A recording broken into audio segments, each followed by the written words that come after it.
Bueno, buenas noches a todos. Nuevamente en la sesión de cirugía de este mes. Hoy el tema es dolor inguinoescrotal, urología y o cirugía. Nos van a hacer favor el doctor Martín Telich, el doctor Pablo Cortés, de todos conocidos, platicarnos un poquitín. Y al final le vamos a pedir al doctor Jesús Solís nos haga un comentario por algunos dolores específicos que ha visto el doctor en la ingle, perdón. Les agradezco su presencia y le damos la palabra al doctor Pablo Cortés. Bueno, buenas noches. A ver, pásame la primera. Acuérdense, esto más que nada, tanto Martín como yo vamos a dar una introducción rapidísima. Y más bien lo que queremos es que haya discusión o que comentemos casos que a cada quien haya tenido. Entonces, como una breve introducción, vamos a ver que el dolor inguinal se presenta en el 10% de las consultas a urgencias, comparado con el 1% de dolor escrotal. Entonces, generalmente vamos a ver más dolores inguinales que escrotales. El dolor inguinal relacionado a hernia inguinal debe ser tratado por cirujanos, como ya está acabando la pila del señalador, y el escroto agudo en general debe ser tratado por el urólogo. Supongo que vamos a ir viendo, en mi plática me voy a abocar realmente a hernias inguinales y a dolor después de cirugía de hernia inguinal. Supongo que Martín va a tocar los temas realmente del urólogo. Este es un estudio que me encontré en internet, es de la Clínica 25 del Seguro Social.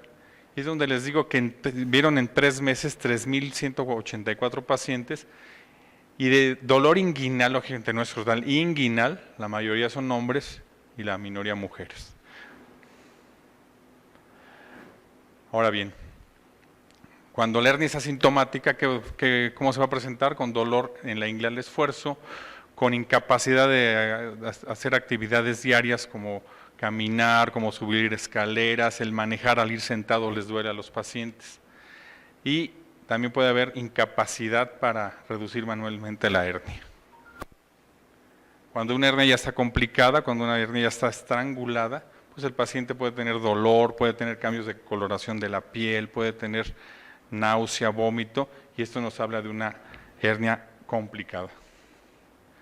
El tratamiento, pues en general los pacientes que no tienen complicaciones, pues en general se tienen que operar, pero hay controversias si se tiene que operar lo más pronto posible o se puede esperar el tratamiento. Pero como les digo, el tratamiento en general es la reparación quirúrgica. Y se ve que es una de las cirugías más frecuentes que se reportan en el mundo. Se dice que casi 20 millones se operan de hernias al año, 700,000 en Estados Unidos y más o menos en reportes de 2010 en México, 150,000 por año en solo datos del sector salud. Faltarían los datos de lo privado, vamos a calcularle 150 a 180,000 pacientes en México anualmente operados de hernia. Entonces, como les digo, normalmente las hernias en cuanto se detectaban se operaban, pero también hay tendencias para que te esperas a que solo que dé síntomas o aumente el tamaño se opere. Y esto se ve que en algunos estudios aleatorizados se ve que te puedes esperar y solo se complica en el 1.8% de los pacientes aunque te esperes. Pero también se ve que 38% de los pacientes que se esperan los acabas operando y hasta 70% se tienen que estar operando antes de ese tiempo. Ahora, lógicamente ni se ve, pero es un flujograma que son de las guías de cirugía tanto abierta como la laparoscópica. Si quieren luego se los doy el dato, pero viene desglosándose si el paciente es mayor, si es menor, si tiene cirugías previas, abdominales o retroperitoneales, y ahí va yéndose a si es abierta, si es laparoscópica, si es preperitoneal, si es transperitoneal o si se hace el abordaje abierto. Ese es el flujograma, no es el objetivo de la clase o de la sesión, dar una clase de cirugía de hernias, por eso se las pongo nada más así y ahorita vamos a ir comentando. Se las quise poner ya al final de lo que es la cirugía de hernias, porque son unas guías que la hizo la Asociación de Cirugía General y nos pone las evidencias y los grados de recomendación de las diferentes abordajes. En esta parte se ve el abordaje laparoscópico y en la siguiente diapositiva se ve el abordaje abierto y nos van dando los diferentes grados de recomendación y de evidencia en los diferentes puntos que toca esto. Y esto es en el abordaje abierto. Ahora voy a tocar otro tema, que es el dolor inguinoescrotal. Para todos los cirujanos, el dolor que empieza después de que operamos al paciente, que le colocamos una malla o le hacemos la técnica sin malla, lo que quieran hacerle, es un dolor de cabeza, el paciente que empieza con dolor posoperatorio. Entonces vemos que es una complicación que se da desde el 3 al 33 con un promedio de 10%. Entonces es una complicación frecuente y en algunos libros, en algunos artículos dicen que es la segunda complicación más frecuente después de una hernioplastia inguinal. ¿Qué sintomatología va a tener el dolor inguinal? Pues va a tener dolor, va a tener parestesias, va a tener sensación de dolor al tacto de la presión, va a tener dolor irradiado hacia el glúteo, hacia los muslos, hacia el pubis, va a tener aumentos, este aumento del dolor va a ser al caminar y va a disminuir al acostarse.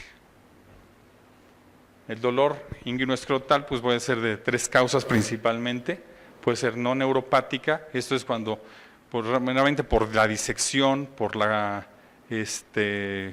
disección del pubis, del periósteo del pubis, la disección en sí es la que nos va a producir dolor. Y también puede ser reacciones tanto al material protésico, es una malla o las suturas que nos dan el dolor. La neuropática puede ser con lesión indirecta y con lesión directa.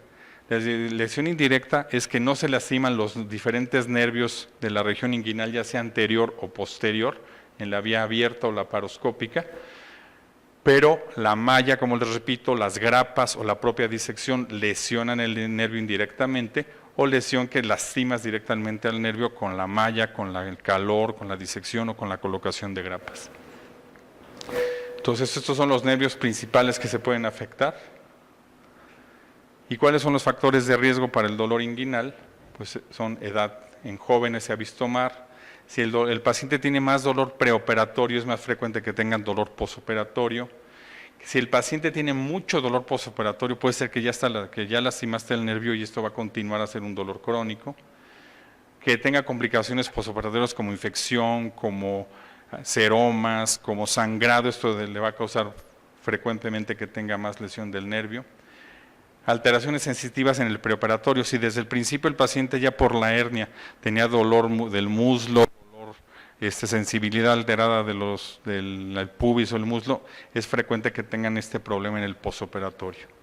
Es más frecuente en las mujeres, es más frecuente en las reoperaciones porque es más fácil lesionar el nervio y acuérdense que había tendencias de quitar el nervio durante la cirugía, estos pacientes tienen más dolor a pesar de que lo quites.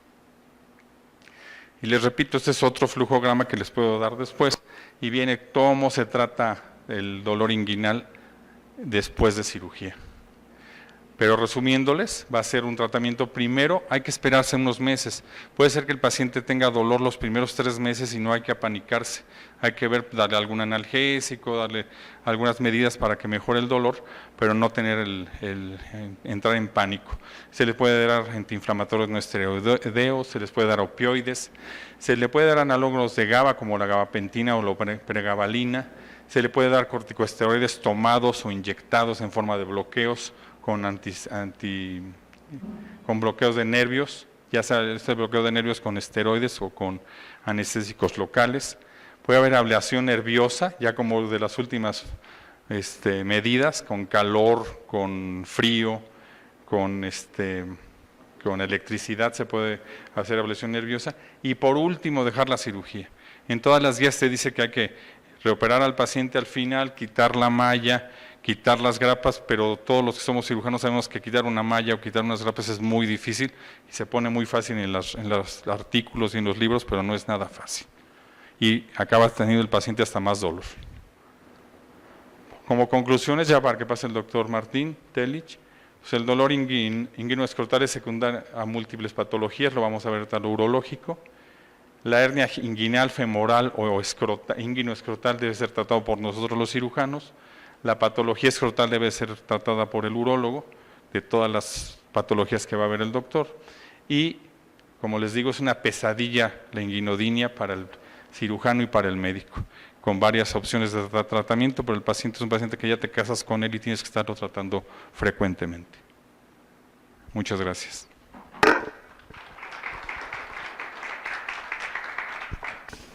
Vamos a tratar de explicarles un poquito desde el punto de vista del urólogo qué es lo que sucede cuando abordamos la patología inguinoescrotal. La patología inguinoescrotal, como ya mencionó Pablo, primero es la hernia y es la patología que vemos con más frecuencia. Sin embargo, desde el punto de vista de dolor escrotal o dolor inguinoescrotal, cuando nosotros manejamos a los pacientes y los valoramos, vemos que el varicocele es la causa número 1 de dolor. Y es raro porque regularmente el varicocele tenemos una prevalencia de varicocele de un 15 o 20% en población abierta. Y en población que se encuentra con problemas para tener bebés, es decir, con infertilidad por causa del varón, se presenta en el 40%. Sin embargo, estos pacientes no los hemos visto como una causa primordial de dolor. Tampoco se ha visto relacionado el grado de varicocele que se tenga, de 1 a 4, como causa de dolor, es decir, que tengan un grado 4 es mucho más factible que tengan dolor o que tengan problemas de fertilidad con respecto a un grado 1. También tenemos la torsión testicular, que esto, como todos sabemos, es una urgencia urológica. La criptorquidia, que lo tenemos que ver sobre todo en el paciente joven. Infiltración oncológica por tumores testiculares o linfadenopatía inguinal por cáncer de pene, hernias inguinales, hidrocelia de cordón. Estas patologías, todas ellas y muchas otras que puedo mencionarles, como el dolor post-vasectomía, que se ha visto cada vez con mayor frecuencia, y es muy dependiente de la técnica que hagamos para vasectomía, es causante de dolor tanto inguinal como escrotal. ¿Cómo abordamos una masa escrotal? ¿Cómo abordamos un dolor en esa zona? Lo primero que nada tenemos que tener la historia clínica y el examen general de orina. En la historia clínica tenemos que ver si hay historia de trauma. Si hay historia de trauma, ya sabemos que el problema tiene una causa directa, una contusión o una ruptura del testículo, una ruptura en canal inguinal, y eso tiene que abordarse directamente desde el punto de vista quirúrgico. Tenemos que verla en el caso de que no haya trauma, pero sin embargo tenemos que valorar si tiene dolor. Si sí tiene dolor, ¿cuáles son las causas más frecuentes? Como urgencia podemos tener una torsión testicular, podemos también tener problemas inflamatorios que no son de manera directa abordada quirúrgicamente, como puede ser la epididymitis o la orquiepididimitis. Y cuando no hay dolor, tenemos que valorar otras causas, como puede ser la presencia o no de líquido, y por eso está puesto si es una masa quística o sólida, porque tenemos que valorar si se encuentra un hidrocele y este puede ser comunicante o no comunicante.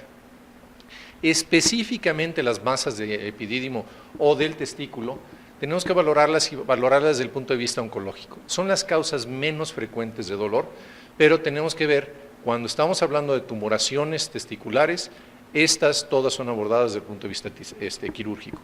Las valoraciones de tumoraciones epididimarias, 95% de ellas son benignas y en su inicio deben ser manejadas desde el punto de vista médico y posteriormente quirúrgico.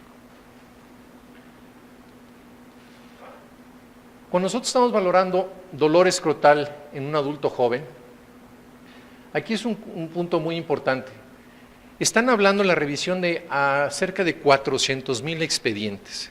De los 400,000 expedientes se encontraron que 16,000 médicos valoraron la presencia de dolor en el escroto. Y de estos 16,000 pacientes se encontraron que 3,000 de ellos tenían una causa causal por dolor escrotal. Pero vean un punto muy importante, al ser suficientemente incapacitante para que una revisión de tantos pacientes, el número promedio de consultas que recibieron fueron 5.3 consultas cada uno de estos pacientes. Entonces, como verán, es incapacitante para la mayoría de ellos, y vemos que como causas de dolor podemos tener varicocele, y también un punto muy importante, 45% de ellas eran de causa idiopática, es decir, no sabemos todavía por qué tenían dolor. Aquí vamos a ver cuáles son las patologías más frecuentes, y vean, varicocele, el 28%, en aquellos que tenían un dolor de 15 a 30 días, es decir, un mes, 2 meses y arriba de 3 meses. Siempre fue la causa más frecuente, esto ya no funciona. El varicocele fue la causa más frecuente, pero le sigue en frecuencia, ¿no? Le sigue el dolor idiopático. De ahí nos vamos en que la hernia, pues en realidad no pinta para ser dolor escrotal. Es 2.5% en promedio, llega a ser a 4%. Infecciones genitales, mucho más frecuente que tener una hernia. El hidrocele es más frecuente. Que tenga un dolor referido, y por eso tenemos que valorar también la situación de un dolor post-vasectomía, tenemos que valorar un dolor de tipo neuropático. También tenemos que considerar dentro de una patología que se encuentra en la región inguinoescrotal, la patología del uréter. Cuando tenemos un cólico nefrítico, sobre todo lo de tercio superior, los cólicos nefríticos de tercio superior pueden referir dolor hacia la ingle, y los cólicos de tercio inferior del uréter pueden referir sobre todo dolor hacia el escroto. Entonces tenemos que considerar también las lesiones desde el punto de vista ureteral o los cálculos ureterales. Torsión o detorsión, trauma, vemos que es un porcentaje muy bajo, y lo que les comentaba de la nefrolitiasis. Adelante. El varicocele. Aquí estamos como factor de riesgo de hernia inguinal y presencia de alteraciones desde el punto de vista de colágeno.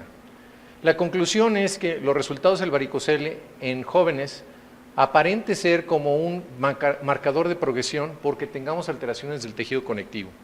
Los pacientes, se encontró que los pacientes entre más altos y que tuvieran una mayor índice de masa muscular disminuida, pueden tener mayor riesgo de tener alteraciones del tejido conectivo y por lo tanto tener varicocele y al mismo tiempo ser proclives a tener procesos herniarios.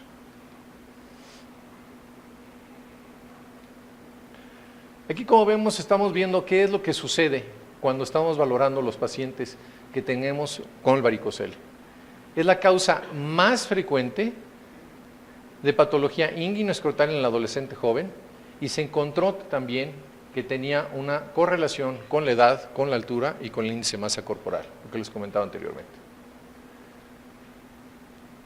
Aquí es una cosa frecuente y por eso lo quiero mencionar, porque quería poner este artículo para que vieran que los pacientes cuando tienen una hernia inguinal y llegan a tener dolor testicular, también lo llegamos a ver que los pacientes que están teniendo una hernia inguinal pueden referir el ultrasonido que tenga un varicocele.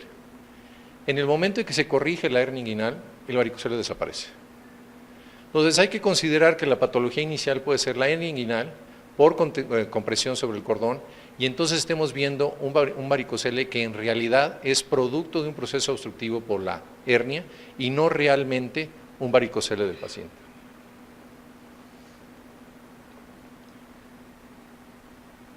Este es un punto que siempre hemos tenido en pláticas los urólogos. Vemos que los pacientes que se encuentran con patología de tracto urinario inferior, es decir, que tienen hiperplasia prostática, tienen síntomas de tracto urinario que son a base de tener problemas para orinar, flujo disminuido, pujar para orinar, quedarse con ganas, levantarse en las noches para orinar. Y estos pacientes se les ha encontrado de manera frecuente que de manera concomitante hay una hernia inguinal. Entonces se piensa que esta situación pudiera ser relacionada por la presencia de orina residual, porque están haciendo esfuerzo intraabdominal, siempre incrementa la presión intraabdominal y por lo tanto se presentan las hernias. Lo que sí les puedo decir es que tanto en cirugía radical, más o menos se ha encontrado un 29 o un 33% de posibilidades de hernia inguinal concomitante en los pacientes que se someten a cirugía radical de próstata. En aquellos que se someten a resección transuretral de próstata va sobre un 19 o un 21%, y también los que son sometidos a adenomectomía, es decir, que solamente se va a quitar la parte benigna en una prostatectomía abierta, también tienen mayor incidencia de encontrarse con problema de patología inguinal.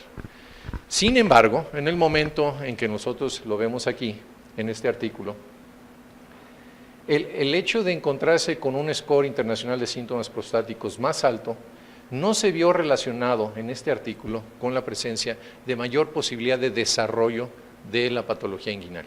Lo que sí comentaron es que lo vemos de un 19 a un 33%, es decir, 1 de cada 3 pacientes que veamos con problemas de hernia, de patología prostática, pueden tener concomitantemente una hernia. Entonces hay que considerarlo siempre que estemos evaluando un paciente por hiperplasia prostática.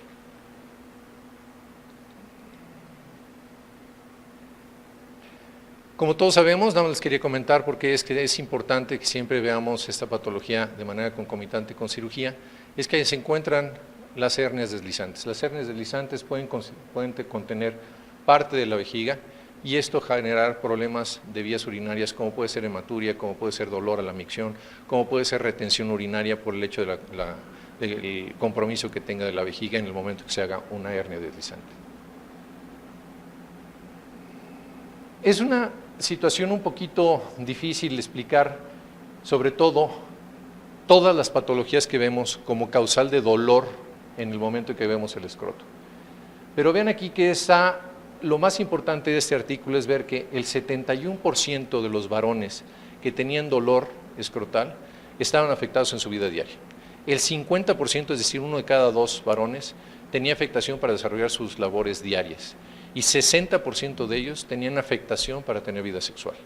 Entonces, como verán, es una patología que tenemos que tener bien presente, puesto que afecta áreas muy importantes del desarrollo de cada uno de nosotros. Los resultados cuando vemos estas patologías, nuevamente vean cómo no sabemos nada, 43% de las veces. El dolor post-vasectomía que cada día ha ido en aumento y se ve muy relacionado con el hecho de utilizar electrocauterio. No se debe utilizar electrocauterio cuando se hace una vasectomía. Trauma testicular 12%. Que se haya asociado a problemas de testículo, de próstata o de epidídimo en un 11%. La reparación de una hernia inguinal en el 4%. Entonces debemos considerar el hecho de que hayan tenido otras alteraciones como puede ser cirugía previa de varicocele, cirugía de próstata, cirugía de hidrocele, que hayan tenido una nefrectomía de donador, porque como saben es implantado a nivel de hueco pélvico, que tengan antecedentes, lo que se llama ausencia de testículo o testículo fantasma, que llegan a presentar los pacientes dolor de manera continua, y otras patologías que también mencionábamos que pueden ser musculoesqueléticas que debemos considerar, como pueden ser compresiones radiculares que generen dolor hacia la región genital. Muchas gracias. Les agradecemos a los dos. Yo nada más ahorita le pediría, no lo incluí en el programa y le pido una disculpa a él, al doctor Jesús Solís, él es ortopedista. Con él yo he tenido ya varios pacientes con dolor inguinoescrotal, donde la causa no es una hernia, no es un varicocele, no es otra cosa, sino afectaciones nerviosas. Y con él nos va a platicar, nos va a hacer unos comentarios al respecto. Gracias, Chucho. Gracias, buenas noches. Bueno, lo que en muchas ocasiones el médico, como decía Pablo, cuando el paciente regresa a consulta, a revisión y ve que el paciente tiene dolor residual, se vuelve un dolor de cabeza. Y desafortunadamente una de las patologías es el atrapamiento de alguno de los nervios, ya sea con la malla, con el punto, con el calor que se le dio cuando se hizo el procedimiento quirúrgico y queda lesionado una raíz nerviosa y eso le genera dolor, alodinia, parestesias, dificultad a veces al caminar y el paciente va con dolor a nivel de la cadera o un dolor irradiado hacia la columna. Entonces es un paciente que nos refieren para descartar patología de columna lumbar, patología del plexo lumbar y lo que estamos encontrando es una lesión al nervio, algunos de estos que ya mencionaron, y yo aquí les preguntaría, ¿cuántos de ustedes, cuando llega el paciente, le hacen una infiltración con esteroides? No, ¿verdad? Entonces, ¿qué hacen? Normalmente es un paciente que se refiere al médico que hace esto, puede ser a veces algún algólogo que pueda tratar patología del nervio. Algo que comentaban es darle oportunidad de 2 a 3 meses a ese paciente a que el dolor vaya desapareciendo, a que el tejido fibroso se vaya remodelando para que vaya desapareciendo. Pero estamos hablando de 3 meses de que el paciente, ¿qué le vamos a dar? Y una de las cosas que utilizamos normalmente son antiinflamatorios. Desafortunadamente los antiinflamatorios en las raíces nerviosas no tienen ninguna función. Entonces el paciente lo que le van a provocar es una tremenda gastritis y secundario otro paciente para otro procedimiento quirúrgico. ¿Ok? Normalmente lo que usamos son opioides para tratar este tipo de pacientes. ¿Y cuántos de ustedes usan, por ejemplo, hoy tramadol para tratar el dolor? Tampoco, poquitos. No nos gusta mucho porque desafortunadamente el paciente, si no se dan en buena dosis, produce náusea, vómito, estreñimiento, entonces viene complicando este tipo de pacientes. Los opioides hoy son sensacionales, son muy buenos, simplemente hay que saberlos manejar. Y hoy van a llegar a México productos, por ejemplo, tenemos ya parches de lidocaína que no están en México, hay una marca que se llama Versatis, son parches de lidocaína al 5%, que se pueden llegar a colocar en el sitio del punto doloroso, donde ese paciente tiene esa alodinia, podemos generar. Yo lo que manejo mucho es la infiltración con esteroides, principalmente esteroides de doble mecanismo de acción, ya sea de acción rápida y mecanismo de depósito, para poder generar o quitar dolor. Y las ablaciones, ya sea con calor o con algún tipo de radiofrecuencia, para mitigar esa sensación de ardor que le queda al paciente. Entonces yo les recomiendo, sí, háganle caso al paciente, si le duele, yo sé que la cirugía fue un éxito, ya no tiene hernia inguinal, pero desafortunadamente el dolor va a persistir y puede generarse o llevarse muchos meses. Un dolor que es agudo y no se trata en los primeros 2 o 3 meses, se va a volver un dolor crónico, y entonces aquí hay que asociar productos como antiepilépticos, como puede ser pregabalina o gabapentina u otros derivados para mitigar el dolor. Pues muchas gracias. Jesús, un segundito. ¿Y el paciente que no tiene hernia, que tiene dolor, le estudiamos, no tiene hernia, no tiene varicocele, tiene lesión, cómo lo abordas? ¿Con qué lo estudias? Pero primero lo que les hacemos es patología articular, ver que no tenga ninguna alteración, ya sea facetaria. Acuérdense que la columna también tiene articulaciones, de repente pensamos que la columna solamente tiene nervios, y no, tiene facetas articulares que pueden tener artrosis, pueden tener quistes sinoviales y generar atrapamiento y dolor hacia la raíz nerviosa. Entonces lo que hay que estudiar es el plexo. Solicitamos placas de columna lumbar, placas de pelvis para poder evaluar estas articulaciones, el pubis también, y poder decidir si no tiene algún problema artrósico. Si el paciente vemos que radiológicamente se encuentra dentro de parámetros normales y tiene datos, por ejemplo, dolor en rodilla, disminución de alguno de los reflejos, por ejemplo, a nivel del L4, que puede ser patelar, o aquiliano a nivel del L5-S1, entonces podríamos empezar a estudiar a este paciente con estudios como resonancia magnética y apoyarnos en algunas ocasiones con estudios neurofisiológicos, como pueden ser potenciales evocados y somatosensoriales. Desafortunadamente, hacer estudios, estimulación sobre raíces nerviosas del pudendo, nervio femoral, etcétera, puede ser un poco doloroso, molesto para el paciente. Pero cuando este paciente ya lleva un año con dolor, puede ser una alternativa que tenemos que realizar para estar seguros dónde podemos abordar a ese paciente, si de forma proximal de las raíces nerviosas o de forma periférica en su trayecto. Y podemos decidir a dónde se encuentra el atrapamiento. Y de repente nos dicen, doctor, a nivel de la ingle, 10 centímetros de la cresta ilíaca anterior, la conducción de la raíz nerviosa es perfecta, después se interrumpe y ya más abajo no hay conducción. Eso nos habla que el atrapamiento está en esa zona, ¿sí?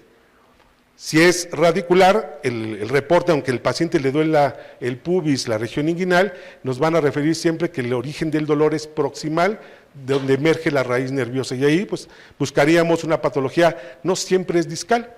Hoy hemos encontrado, por ejemplo, rupturas o fisuras de un anillo fibroso, que ustedes van a ver una resonancia magnética normal, pero al estar fisurado va a tener irradiación, ese líquido va a tener irradiación hacia la raíz nerviosa y la va a irritar, y eso le va a generar dolor.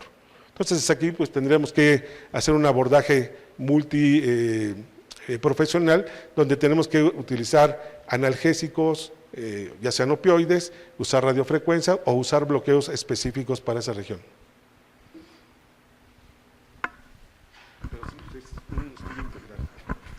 Muchas gracias a los tres.